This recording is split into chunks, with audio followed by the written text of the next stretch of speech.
அனைவருக்கும் வணக்கம்.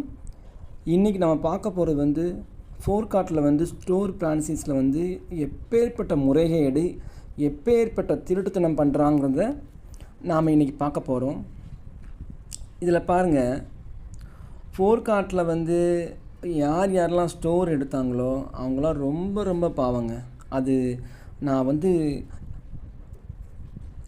நான் ஏன் சொல்கிறேன்னு சொல்லிட்டு நீங்கள் கவனிங்க, நான் சொல்கிறேன். ஓகே, ஃபோர்வே நிறுவனத்தின் புதிய முயற்சி. ஆமாம், எல்லாரையும் ஏமாற்றுவதற்கான புதிய முயற்சி தான், அது உண்மை தான். சரி, இதில் நீங்கள் ஃபஸ்ட்டு ப்ராப்ளம் பார்த்தீங்கன்னா, நீங்கள் எந்த பிளான் எடுக்கிறீங்களோ, நீங்கள் ஸ்டோர் எடுக்கிறீங்களோ, மைக்ரோ, மினி, கிளாசிக், டீலக்ஸ், நீங்கள் எந்த ஸ்டோர் எடுத்தாலும் அதில் 40% மட்டும்தான் உங்களுக்கு பொருள் அனுப்புவாராம். இது மிகப்பெரிய தப்பு. நீங்கள் வெளியில், ஏன் இந்தியாவில் நீங்கள் எங்கே பணம் அனுப்பினாலும் உங்கள் பணத்துக்கான மொத்த பொருளையுமே அனுப்பிடுவாங்க இல்லையா? ஆனால் இந்த பிடிஎஃப் எல்லோரும் படித்து பாருங்கள், இதில் தெளிவாக தெரியும் இது மிகப்பெரிய பிராடத்தனங்கிறது. நல்லா பாருங்கள்.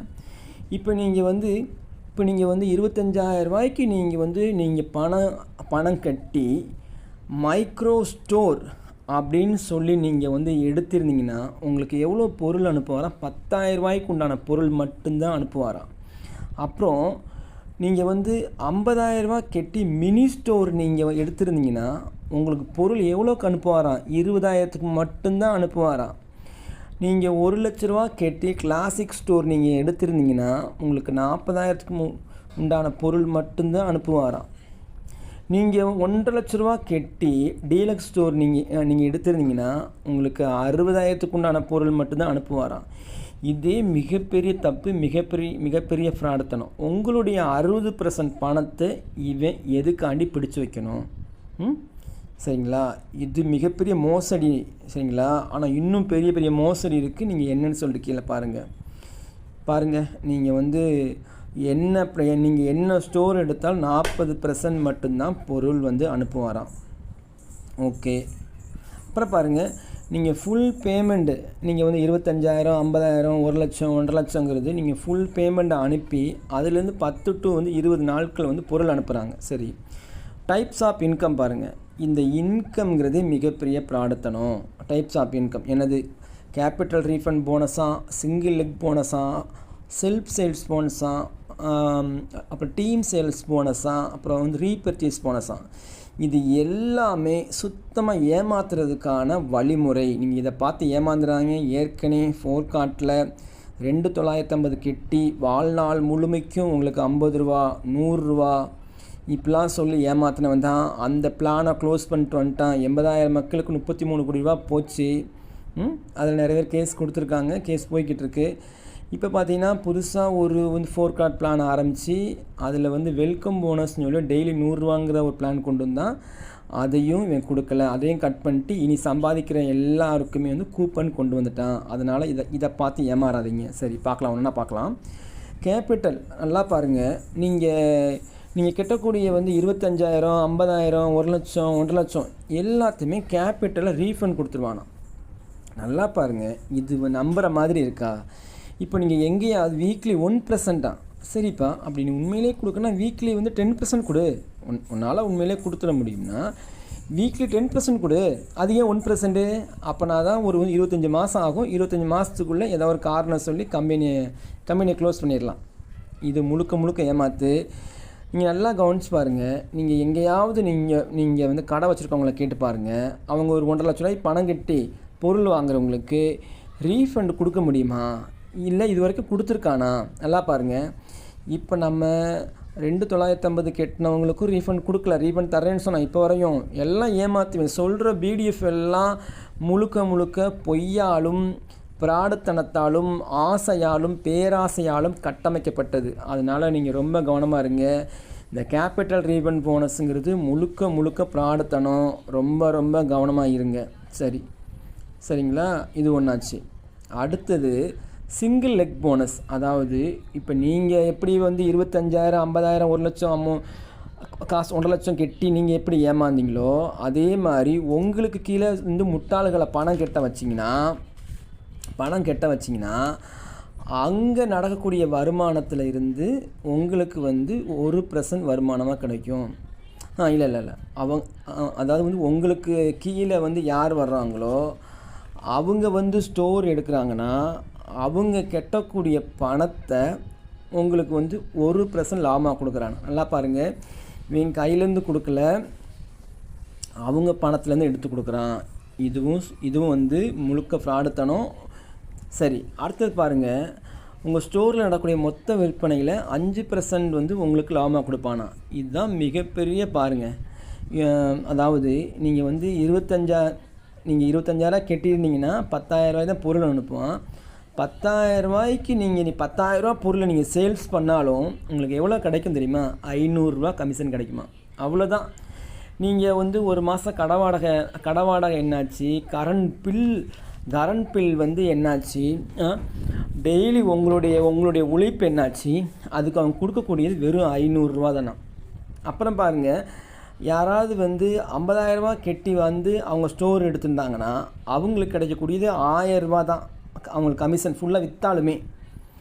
ரெண்டாவது வந்து 1 லட்சம் கெட்டி 40,000 பொருள் நீங்கள் ஃபுல்லாக விற்றாலும் உங்களுக்கு கிடைக்கக்கூடிய கமிஷன் 2,000 தானே. அப்புறம் பார்த்தீங்கன்னா நீங்கள் வந்து டீலக்ஸ் ஸ்டோர் வந்து 60,000 1.5 லட்சம் கெட்டி 60,000 பொருள் அனுப்புவான். நீங்கள் அதை ஃபுல்லாக விற்றாலும் உங்களுக்கு கிடைக்கக்கூடியது வெறும் 3,000 தான். சரிங்களா? அப்புறம் இப்போ நீங்கள் வந்து யாரையாவது அறிமுகம் செஞ்சிங்கன்னா இதே போல் எவனாவது ஏமாளியை வந்து கம்பெனி பணம் கெட்ட வச்சு ஸ்டோர் எடுக்க வச்சிங்கன்னா அங்கே நடக்கக்கூடிய லாபத்துலேயும் 5% கிடைக்குமா. இது எப்படி? நல்லா பாருங்கள், முதல்ல யார் ஸ்டோர் எடுத்தாலும் அவங்களுக்கு ஃபுல் அமௌண்ட்டு கெட்டு அவங்களுக்கு ஃபுல் ப்ராடக்டை அனுப்பிட்டு அதில் கமிஷன் சொல்லியிருந்தானா இவன் சொல்கிறது நியாயமானது, இவன் பண்ணுற பிஸ்னஸ் வந்து சரியான பிஸ்னஸ்ன்னு சொல்லிட்டு நீங்கள் உணரலாம். ஆனால் இவன் 60% பணத்தை பிடிச்சிக்கிறான். நீங்கள் 25,000 கெட்டினீங்கன்னா 15,000 பிடிச்சிக்கிறான். நீங்கள் 50,000 கெட்டினீங்கன்னா 30,000 பிடிச்சிக்கிறான். நீங்கள் 1 லட்சம் கெட்டினீங்கன்னா 60,000 பிடிச்சிக்கிறான். நீங்கள் 1.5 லட்சம் கெட்டினீங்கன்னா 90,000 பிடிச்சிக்கிறான். இதெல்லாம் பிடிச்சிக்கிட்டு உங்களுக்கு ஒரு பிச்சை காசு 500 கொடுக்குறான். இது எவ்வளோ பெரிய ஏமாத்துன்னு பாருங்கள். சரி, அடுத்து பாருங்கள், மைக்ரோ மினி கிளாசிக் ஆகிய 3 ஸ்டோர்களும் டீலக்ஸ் ஸ்டோர்களிடமிருந்து பொருள் வாங்கும் பொழுது வாங்கும் மொத்த தொகையில் 5% உங்களுக்கு லாபமாக கிடைக்கும். அதாவது நீங்கள் 1.5 லட்ச ரூபா நீங்கள் வந்து கெட்டினீங்கன்னா அதுக்கு 3,000. நல்லா பாருங்கள், ஏற்கனவே இவன் விற்கக்கூடிய பொருள் எல்லாமே மார்க்கெட்டை விட விலை கூடுதலாக இருக்குது. நல்லா கவனிச்சிங்களா? விலை கூடுதலாக இருக்குது. நான் ஒரு தனி செப்பரேட்டாக ஒரு வீடியோ போடுறேன், அதை நீங்கள் பாருங்கள். அதுக்கு ஒரு 5% ஒரு 3,000 கொடுப்பானா. நீங்கள் 1.5 லட்சம் கெட்டினா அவன் வெறும் 3,000 கொடுப்பானா. நீங்கள் 1 லட்சம் கெட்டினா அதுக்கு 2,000 உங்களுக்கு வந்து போனஸ் கொடுப்பானா, கமிஷன் கொடுப்பானா. 50,000 கெட்டிங்கன்னா 1,000 கொடுப்பானா. 25,000 நீங்கள் கம்பெனிக்கு அனுப்புனீங்கன்னா 500 கொடுப்பானா. இது எவ்வளோ பெரிய மோசடி பாருங்கள், பெரும் மோசடி. இந்த மோசடியில் சிக்கிறாதீங்க. அட்வான்ஸ் நீங்கள் 10% நீங்கள் அட்வான்ஸ் அனுப்பிடணுமா, அதுக்கப்புறம் 10 நாட்களுக்குள்ளே நீங்கள் முழு தொகையை அனுப்பணுமா. சரி, இப்போ பாருங்கள், இதுதான் முக்கியமானது. இந்த டேர்ம்ஸ் அண்ட் கண்டிஷனை படித்து பாருங்கள். இதுதான் ரொம்ப ரொம்ப மோசமானது. ஓகே, அக்ரிமெண்ட் யாரெல்லாம் ஸ்டோர் எடுக்கிறாங்களோ அக்ரிமெண்ட் பான் கொடுக்குறான். இது ஒரு பிரச்சனைக்கு யாருனாலும் கொடுக்கலாம். ஸ்டோர் புக் செய்து நீங்கள் ஃபுல் அமௌண்ட் கெட்டிட்டிங்கன்னா 10லேருந்து 20 நாட்களில் பொருள் அனுப்ப வரான். சரி, இதெல்லாம் ஓகே. அதுக்கு ஒரு கடை வேணும் இல்லையா? கடை வேணும். ஓகே, அதுக்குன்னு பேர் வச்சுருக்கோம், எல்லாம் ஓகே இருக்கட்டும். நேம் போர்டு வைக்கணும், எல்லாம் சரி. இப்போ பாருங்கள், ஓகே டாக்குமெண்ட் தராங்க. முக்கியமான பாயிண்ட் பாருங்கள், உங்கள் ஸ்டோருக்கு வரும் எந்த வாடிக்கையாளர்களிடமும் பேமெண்ட் வாங்கக்கூடாது. அதாவது நீங்கள் 25,000 50,000 1 லட்சம் 1.5 லட்சம் பணம் கட்டிட்டு உங்கள் சொந்த பொருளை நீங்கள் ஒரு வாடகை கடையோ சொந்த கடையோ வச்சு நீங்கள் செலவு பண்ணி நீங்கள் பொருளை நீங்கள் விற்பனை பண்ணுறீங்க.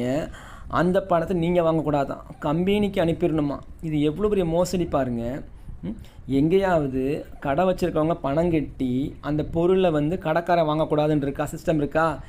எல்லா பணத்தையும் எனக்கு கொடுத்துரு, உனக்கு நான் பிச்சை காசு ஒரு 500 கொடுக்குறேன். நல்லா பாருங்கள், 1.5 லட்ச ரூபா நீங்கள் கெட்டிட்டு ஒரு 3,000 உங்களுக்கு கிடைச்சா அதுவும் நீங்கள் உட்காந்துருக்கணும். கடை வாடகை இருக்குது, கடை வாடகை 5,000 இருக்குது. மின்சார பில் இருக்குது, உங்களுடைய உழைப்பு டெய்லி வந்து சம்பளம் 500 சம்பளம் இருக்குது, கிட்டத்தட்ட ஒரு 5000 கரண்ட் பில் ஒரு 2000 வச்சாலும் 7000, உங்களுக்கு டெய்லி 500 வச்சாலும் மாதம் 30,000 வேணும், கிட்டத்தட்ட 37,000 நீங்கள் செலவு பண்ணிங்களா, உங்களுக்கு 3,000 இவன் வந்து அனுப்புவானா. இது எப்படி இருக்குது? இந்த 1,50,000 லட்சத்தை நல்லா பாருங்கள், இந்த 1,50,000 லட்சத்தை நீங்கள் ஃபிக்ஸட் டெபாசிட் போட்டாலே கிட்டத்தட்ட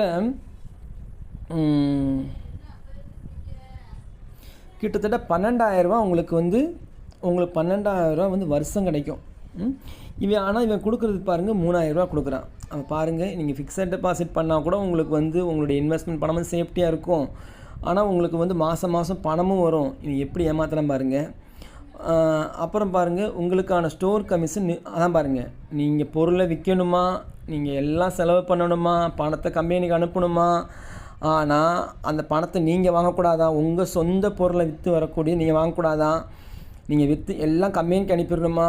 அந்த விற்று முடிஞ்சோடனே இப்போ நீங்கள் மினி ஸ்டோர் எடுக்கிறீங்க, மினி மைக்ரோ அந்த மாதிரி எடுக்கிறீங்க, 10,000 விற்றீங்கன்னா 500 உங்களுக்கு போட்டு விடுவான். நீங்கள் 20,000 விற்றீங்கன்னா 1000 போட்டு விடுவார். நீங்கள் 40,000 விற்றீங்கன்னா 2,000 போட்டு விடுவார். பாருங்கள், இது எவ்வளோ நீங்கள் செலவு பண்ணி, இது எவ்வளோ பெரிய பிராடத்தனம், அதை மட்டும் நல்லா கவனிங்க. நிறுவனம் தரக்கூடிய பொருள் காலாவதியானால் அந்த பொருளை வாங்கிக்கிறாராம். சரி, ஓகே, இருக்கட்டும். ஸ்டோர் புக்கிங் செய்து பொருட்கள் அனைத்தும் பெற்றுக்கொண்ட பிறகு ஸ்டோர் பிரான்சிஸ் வேண்டாம் என்று கருதினால் ரீஃபண்ட் பெறும் ஆப்ஷன் கண்டிப்பாக கிடையாது. நீங்கள் நல்லா கவனிங்க. இந்த பிடிஎஃப்பை இப்போது தான் வெளியிட்டிருக்காரு. இல்லை ஸ்டோர் உள்ளவங்களுக்கு உள்ளவங்களுக்கு அனுப்புனாரான்னு தெரியல. ஆனால் பாருங்கள், இதெல்லாம் சொல்லாமலே கடைசியாக ஒரு 30 பேர்கிட்ட ஸ்டோர்லாம் எடுத்துகிட்டு இப்போ கடைசியாக இப்படி ஒரு திருட்டு பிளானை கொண்டு வந்திருக்காரு. அதனால் நீங்கள் அந்த பணம் திருப்பி கேளுங்க. யாரும் ஸ்டோர் எடுக்காதீங்க. பணம் தரலைன்னா இவன் மேலே போலீஸ் கம்ப்ளைண்ட் பண்ணுங்கள். இது முழுக்க உங்கள் பணத்தை நீங்கள் எடுக்க முடியாது. உங்களுடைய நாள், உங்களுடைய இடம், உங்களுடைய கரண்ட் பில் எல்லாம் வேஸ்ட் ஆகும். நீ ஃபோர்கார்ட்டில் சேர்ந்த யாருமே சம்பாதிக்க முடியாது. ஆனால் ஆசை காட்டுவான், உங்களுக்கு அந்த இன்கம் இருக்குது, இந்த இன்கம் இருக்குது, அந்த இன்கம் உங்கள் ரீஃபண்ட் யாராவது தர முடியுமா? நீங்களே யோசிச்சு பாருங்கள். அப்புறம் ஸ்டோர் தொடர்பான அனைத்து டீட்டெயில் தெரிந்து கொண்டு பின்னர் ஸ்டோர் பிரான்ச்சஸ் புக்கிங் செய்தால் போதுமானது. அப்போ நீ என்ன செய்யணும்? இந்த பிடிஎஃப் எல்லாம் ஸ்டோர் எடுக்கிறதுக்கு முன்னாடி நீ எல்லாருக்கும் சொல்லியிருக்கணும். இதில் சொன்ன லட்சக்கணக்கில் ஸ்டோர் எடுத்தாலும் லட்சக்கணக்கில் சம்பாதிக்கலாமா? ஆனால் என்ன சம்பாதிக்க முடியும்? 500, 1000, 2000, 3000 இதான் சம்பாதிக்க முடியும். நீ எப்பேற்பட்ட ஃப்ராடுக்கானங்கிறது இந்த பிடிஎஃப்லாம் தெரிஞ்சிருக்கு. அதனால் மக்களே எல்லோரும் ரொம்ப கவனமாக இருங்க. ஸ்டோர் எடுத்தவங்கலாம் உங்களுடைய பணத்தை வாங்குங்க, இல்லை போலீஸ் கம்ப்ளைண்ட் பண்ணுங்கள். இது உங்களால் ₹1 கூட சம்பாதிக்க முடியாது. உங்களுடைய நீங்கள் இவனுக்கு கட்டுற பணத்தை நீங்கள் ஃபிக்ஸட் டெபாசிட் போட்டு வச்சா கூட உங்களுக்கு பலன் கொடுக்கும். இவனுக்கு அனுப்புனீங்கன்னா இப்போ உங்களுக்கு ஒரு பலன் கொடுக்காது. இது வரைக்கும் 2019 ஏகப்பட்டவரை ஏமாற்றிருக்கான். ரொம்ப கவனமாக இருங்க. அடுத்து என்ன சொல்கிறாருன்னா, இந்த ஸ்டோர் பிளானிங் திட்டத்தில் எந்த மாற்றமும் கொண்டு வருவாராம். அதனால் ரொம்ப கவனமாக இருங்க. இது முழுக்க ஏமாற்றக்கூடிய பிளான். ரொம்ப எச்சரிக்கையாக இருங்க. முக்கியமான பாயிண்ட் என்னென்னா, நீங்கள் கெட்டுற பணத்துக்கு அந்த முழு அமௌண்ட்டுக்கு பொருள் அனுப்பணும். அது அனுப்பலை. 40% மட்டும் பொருள் அனுப்புகிறாரு. சரி, அந்த 40% பொருளை கூட நீங்கள் விற்று நீங்கள் பணமாக வாங்க முடியாது. அந்த பணத்தை எல்லாம் கம்பெனிக்கு அனுப்பிடணும். அதில் உங்களுக்கு பிச்சை காசு ஒரு ₹500 கொடுப்பாராம். இது எப்படி கட்டும்? இதை நல்லா யோசிச்சு பாருங்கள். ஆனால் என்ன சொன்னார்? அப்படியே 30% வரையும் ப்ராடக்டில் நான் இது ஆஃபர் தரேன், உங்களுக்கு லட்சமாக சம்பாதிக்கலாம். உண்மைதான், அவன் சொன்னது உண்மைதான். என்ன உண்மைனா, லட்சமாக அவன் சம்பாதிக்க முடியும், அவன் குடும்பம் சம்பாதிக்க முடியும், நீங்கள் நடு தெருவில் நிற்க முடியும். அதனால் ரொம்ப கவனமாக இருங்க.